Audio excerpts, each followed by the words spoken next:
আর একটা দোয়া শিখাই দেই। ইনশাআল্লাহ এই দোয়া করলে রিজিক তো বাড়বেই ইনশাআল্লাহ, আপনার যত ঋণ আছে ইনশাআল্লাহ আল্লাহ পাক শোধ করে দিবে। বিশ্বাস করলেন না? এই দোয়া শিখাই দিচ্ছি, এই জন্য আমাকে হাদিয়া দেওয়া দরকার, স্পেশালি আমাকে এখন হাদিয়া দেওয়া দরকার।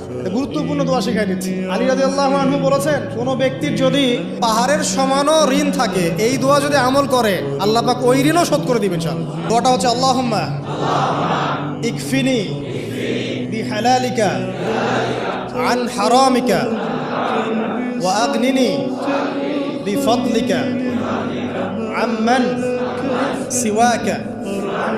এই দোয়াটা ছোট না, এটা মুখস্থ করবেন, সেজদায় পড়বেন, নামাজের সেজদায় পড়বেন, আত্তাহিয়াতু দরুদ শেষ তারপরে পড়বেন, নামাজ শেষে হাত তুলে করবেন, যখন তখন শেষ রাত্রে করবেন, ইনশাআল্লাহ দেখবেন আপনার ঋণ বলতে কিছু থাকবে না।